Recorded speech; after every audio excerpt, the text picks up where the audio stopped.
ನೇಹಾ, ಈ huge new IPO ಬಗ್ಗೆ ಎಲ್ಲರೂ ಮಾತಾಡ್ತಿರೋದನ್ನು ನೀನು ಕೇಳಿದ್ಯಾ? ಸ್ಟಾಕ್ ಮಾರ್ಕೆಟ್ ಅಲ್ಲಿ ಅದೇ ನೆಕ್ಸ್ಟ್ ಬಿಗ್ ಥಿಂಗ್ ಅಂತ ಎಲ್ಲರೂ ಹೇಳ್ತಿದ್ದಾರೆ. ಹೌದಾ? ಇನ್ನೊಂದು ಬಿಗ್ ಒನ್. ಲಾಸ್ಟ್ ಟೈಮ್ ನೆನಪಿದ್ಯಾ? ನೀನು ಹೋಮ್ವರ್ಕ್ ಮಾಡಿಲ್ಲ, ಅದು ಸರಿ ಹೋಗಿಲ್ಲ, ಶೇರ್ ಪ್ರೈಸ್ ಡ್ರಾಪ್ ಆಯ್ತು. ಎರಡನೇ ಸತಿ ನಿನ್ನ ಡೆಸಿಷನ್ ಅನ್ನು ನೀನೇ ಗೆಸ್ ಮಾಡೋಕ್ಕಾಗಿಲ್ಲ. You are right. ನಾನು ಎಕ್ಸೈಟ್ಮೆಂಟ್ ಅಲ್ಲಿ ಸಿಕ್ಕಾಕೊಂಡೆ, ನಿಜವಾಗ್ಲೂ ಅದನ್ನು ಎವ್ಯಾಲ್ಯೂಯೇಟೇ ಮಾಡಿಲ್ಲ. ಸೊ ಅದೇ ಮಿಸ್ಟೇಕನ್ನು ಮತ್ತೆ ಹೇಗೆ ಮಾಡದೇ ಇರೋದು, ಹೇಗೆ IPO ಅನ್ನು ಎವ್ಯಾಲ್ಯೂಯೇಟ್ ಮಾಡೋದು ಮತ್ತು ನಿಮ್ಮ ಮನಿಗೆ ವರ್ತಾ ಅಂತ ಹೇಗೆ ಡಿಸೈಡ್ ಮಾಡೋದು? ವೆಲ್, ನಾವು ಇದನ್ನು ಆದಷ್ಟು ಸಿಂಪಲ್ ಆಗಿ ನಿಮಗೆ ಹೇಳ್ತೀವಿ. ಸೊ ಕೊನೆವರೆಗೂ ನೋಡಿ. ಸ್ಟೆಪ್ 1, ಕಂಪನಿ ಬಗ್ಗೆ ತಿಳ್ಕೊಳ್ಳಿ. ನೀವು ಎಕ್ಸೈಟ್ಮೆಂಟ್ ಅಲ್ಲಿ ಸಿಗಾಕೋ ಮುಂಚೆ ನಿಮ್ಮನ್ನು ನೀವೇ ಈ ಪ್ರಶ್ನೆಗಳನ್ನು ಕೇಳ್ಕೊಳ್ಳಿ. ಇದು ಏನು ಕಂಪನಿ? ಇದು ಏನು ಮಾಡುತ್ತೆ? ಇದು ಮುಂಚೆಯಿಂದಾನೇ ಇದೆಯಾ ಅಥವಾ ನಿಮ್ಮ ಅಟೆನ್ಷನ್ ಅನ್ನು ಗ್ರ್ಯಾಬ್ ಮಾಡೋಕ್ಕೆ ಪ್ರಯತ್ನ ಪಡೋ ಒಂದು ನ್ಯೂ ಪ್ಲೇಯರಾ ಅಂತ. ಇದನ್ನು ಈ ಥರ ಯೋಚನೆ ಮಾಡಿ. ನಿಮಗೆ ಗೊತ್ತಿಲ್ಲದೆ ಇರೋ ಬಿಸ್ನೆಸ್ ಅಲ್ಲಿ ನೀವು ಇನ್ವೆಸ್ಟ್ ಮಾಡ್ತೀರಾ? ಅಫ್ಕೋರ್ಸ್ ಇಲ್ಲ. ಸೊ ಬೇಸಿಕ್ಸ್ ಇಂದ ಸ್ಟಾರ್ಟ್ ಮಾಡಿ.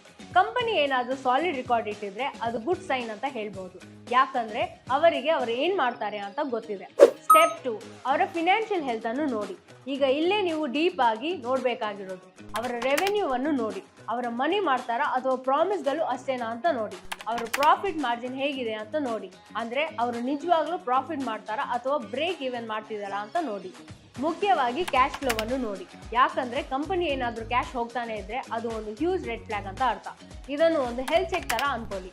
ಕಂಪನಿ ಏನಾದರೂ ಫಿನಾನ್ಷಿಯಲಿ ಫಿಟ್ ಆಗಿಲ್ಲ ಅಂದ್ರೆ ಅದರ IPO ಮಾತ್ರ ಏನ್ ಮ್ಯಾಜಿಕ್ ಇಂದ ಅದನ್ನು ಫಿಕ್ಸ್ ಮಾಡಲ್ಲ. ಸ್ಟೆಪ್ 3, ಬಿಗ್ಗರ್ ಪಿಕ್ಚರ್ ಆದ ಇಂಡಸ್ಟ್ರಿಯನ್ನು ನೋಡಿ. ಟೆಕ್ ಅಥವಾ ರೆನ್ಯೂಯಬಲ್ ಎನರ್ಜಿ ತರದ ಹಾಟ್ ಅಂಡ್ ಗ್ರೋಯಿಂಗ್ ಸೆಕ್ಟರ್ ಅಲ್ಲಿ ಈ ಕಂಪನಿ ಇದೆಯಾ ಅಂತ ನೋಡಿ, ಅಥವಾ ಇದು ಡಿಕ್ಲೈನಿಂಗ್ ಇಂಡಸ್ಟ್ರಿಯಲ್ಲಿ ಇದೆಯಾ ಅಂತ ನೋಡಿ. ಅಂದ್ರೆ ಸಮಥಿಂಗ್ ಜನರು ಇಂಟ್ರೆಸ್ಟ್ ಇಲ್ಲದೆ ಇರೋ ತರಾನ ಅಂತ ನೋಡಿ. ಇಲ್ಲಿ ಕೀ ಏನಂದ್ರೆ, ಇಂಡಸ್ಟ್ರಿ ಬೂಮ್ ಆದ್ರೆ ಅದರಲ್ಲಿರೋ ಕಂಪನಿ ಬೆಟರ್ ಆಗಿ ಪರ್ಫಾರ್ಮ್ ಮಾಡುತ್ತೆ. ಆದ್ರೆ ಇಂಡಸ್ಟ್ರಿ ಶಿಂಕ್ ಆದ್ರೆ ಅದರಲ್ಲಿರೋ ಬೆಸ್ಟ್ ಕಂಪನಿ ಕೂಡ ಸ್ಟ್ರಗಲ್ ಮಾಡಬಹುದು. ಸೊ ಟ್ರೆಂಡ್ಸ್ ಅಲ್ಲಿ ಒಂದು ಕಣ್ಣಿಡಿ. ಸ್ಟೆಪ್ 4, ಟೀಮ್ ಅನ್ನು ಮೀಟ್ ಮಾಡಿ. ಕಂಪನಿ ಹಿಂದೆ ಯಾರಿದ್ದಾರೆ, ಯಾರು ರನ್ ಮಾಡ್ತಿದ್ದಾರೆ ಅಂತ ನೋಡಿ. ಒಳ್ಳೆ ಕಂಪನಿಗೆ ಒಳ್ಳೆ ಕ್ಯಾಪ್ಟನ್ ಬೇಕಾಗುತ್ತೆ. ಕ್ಯಾಪ್ಟನ್ ಎಕ್ಸ್ಪೀರಿಯನ್ಸ್ ಗೊತ್ತಿಲ್ಲದೆ ನೀವು ಶಿಪ್ ಹತ್ತಲ್ಲಲ್ವಾ? IPOಗೂ ಅದೇ ತರಾನೇ. ಮ್ಯಾನೇಜ್ಮೆಂಟ್ ಟೀಮ್ನ ಟ್ರ್ಯಾಕ್ ರೆಕಾರ್ಡ್ ಅನ್ನು ನೋಡಿ. ಅವರ ಎಕ್ಸ್ಪೀರಿಯನ್ಸ್ ಆಗಿದ್ದಾರಾ ಮತ್ತು ಅವರು ಬೇರೆ ಯಾವುದಾದ್ರೂ ಕಂಪನಿಯನ್ನು ಸಕ್ಸಸ್ ಮಾಡಿದಾರಾ ಅಂತ ಚೆಕ್ ಮಾಡಿ. ಪ್ರೋ ಟಿಪ್ ಏನಂದ್ರೆ, ಸಿಚುವೇಶನ್ ಎಷ್ಟೇ ರಫ್ ಆಗಿದ್ರೂ ಒಂದು ಸಾಲಿಡ್ ವಿಷನರಿ ಟೀಮ್ ಕಂಪನಿಯನ್ನು ರೈಟ್ ಡೈರೆಕ್ಷನ್ ಅಲ್ಲಿ ತಗೊಂಡು ಹೋಗುತ್ತೆ. ಸ್ಟೆಪ್ 5, ಅವರು ಹೇಗೆ ಹಣ ಮಾಡ್ತಾರೆ, ಅವರ ಬಿಸ್ನೆಸ್ ಮಾಡೆಲ್ ಏನು?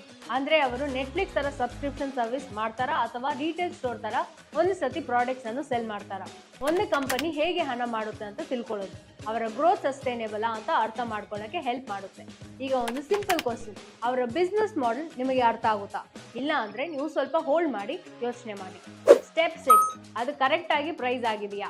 ವ್ಯಾಲ್ಯೂಯೇಷನ್ ಅಲ್ಲೇ ಕೆಲವೊಂದು ಟ್ರಿಕ್ಕಿ ಆಗಿರುತ್ತೆ. IPO ಪ್ರೈಸ್ ಕರೆಕ್ಟ್ ಆಗಿದೆಯಾ ಅಥವಾ ಎಲ್ಲ ಬಸ್ ಇಂದ ಓವರ್ ಪ್ರೈಸ್ಡ್ ಆಗಿದೆಯಾ? ಅದೇ ಸ್ಪೇಸ್ ಅಲ್ಲಿ ಬೇರೆ ಕಂಪನಿಗಳ ಜೊತೆ ಕಂಪೇರ್ ಮಾಡಿ. ಸಮ್ಟೈಮ್ಸ್ IPOಗಳು ಓವರ್ ವ್ಯಾಲ್ಯೂಗೆ ಅದನ್ನು ಹೈಪ್ ಮಾಡಿ ಗ್ರೋತ್ಗಾಗಿ ಸ್ವಲ್ಪ ಜಾಗವನ್ನು ಬಿಡುತ್ತೆ. ಜಸ್ಟ್ ಎಲ್ಲರೂ ಅದರ ಬಗ್ಗೆ ಮಾತಾಡ್ತಿದ್ದಾರೆ ಅಂತ ಅದಕ್ಕೆ ಹೆಚ್ಚು ಪೇ ಮಾಡದೆ ಕೇರ್ಫುಲ್ ಆಗಿರಿ. ಸ್ಟೆಪ್ 7, ಹಣ ಎಲ್ಲಿ ಹೋಗುತ್ತೆ? ಸೊ ಅವರು ರೈಸ್ ಮಾಡೋ ಮನಿಯಿಂದ ಏನು ಮಾಡಬೇಕಂತ ಕಂಪನಿ ಪ್ಲಾನ್ ಮಾಡ್ತಿದೆ. ನ್ಯೂ ಟೆಕ್ನಾಲಜಿಯಲ್ಲಿ ಇನ್ವೆಸ್ಟ್ ಮಾಡಿ ನ್ಯೂ ಮಾರ್ಕೆಟ್ಸಲ್ಲಿ ಎಕ್ಸ್ಪ್ಯಾಂಡ್ ಮಾಡ್ತಿದ್ದಾರಾ ಅಥವಾ ಕೇವಲ ಡೆಪ್ಟ್ ಮಾತ್ರ ಪೇ ಮಾಡ್ತಾರಾ? ಅದರ IPO ಫಂಡ್ಸ್ ಅನ್ನು ಯೂಸ್ ಮಾಡೋಕ್ಕೆ ಸಾಲಿಡ್ ಪ್ಲಾನ್ ಇರೋ ಕಂಪನಿನೇ ಅದರ ಗ್ರೋತ್ ಬಗ್ಗೆ ಸೀರಿಯಸ್ ಆಗಿ ಇರೋದು. ಪ್ಲಾನ್ಸ್ ವೇಗ್ ಆಗಿದ್ರೆ ನೀವು ಅದರಿಂದ ದೂರ ಇರೋಕ್ಕೆ ಇದು ಒಂದು ಸೈನ್. ಸ್ಟೆಪ್ 8, ರಿಸ್ಕ್ ಅನ್ನು ತಿಳ್ಕೊಳ್ಳಿ. ರಿಯಾಲಿಟಿ ಚೆಕ್ ಇಲ್ಲದೆ ಪ್ರತಿಯೊಂದು ಇನ್ವೆಸ್ಟ್ಮೆಂಟ್ ಅಲ್ಲಿ ರಿಸ್ಕ್ ಇರುತ್ತೆ. ಕಂಪನಿ ಟಫ್ ಕಾಂಪಿಟೇಷನ್ ಅನ್ನು ಫೇಸ್ ಮಾಡ್ತಿದ್ಯಾ? ಅವರನ್ನು ಹರ್ಟ್ ಮಾಡುವಂತ ರೆಗ್ಯುಲೇಟರಿ ಹರ್ಡಲ್ಸ್ ಅಥವಾ ಟೆಕ್ನಾಲಜಿಯಲ್ಲಿ ಚೇಂಜಸ್ ಏನಾದರೂ ಇದೆಯಾ? ಅರ್ಲಿ ಆಗಿ ಈ ರಿಸ್ಕ್ ಅನ್ನು ನೀವು ಐಡೆಂಟಿಫೈ ಮಾಡಿದ್ರೆ ಇನ್ಫಾರ್ಮ್ಡ್ ಡಿಸಿಷನ್ ಮಾಡೋಕ್ಕೆ ನೀವು ಬೆಟರ್ ಆಗಿ ಪ್ರಿಪೇರ್ ಆಗ್ತೀರಾ.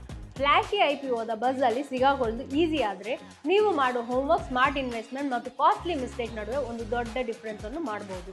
ನೆನಪಿರಲಿ, IPOಗಳಲ್ಲಿ ಇನ್ವೆಸ್ಟ್ ಮಾಡೋದು ಎಕ್ಸೈಟಿಂಗ್ ಆಗಿ ಇರಬಹುದು, ಆದರೆ ನೀವು ಮಾಡೋ ರಿಸರ್ಚೇ ಮ್ಯಾಟರ್ ಆಗೋದು.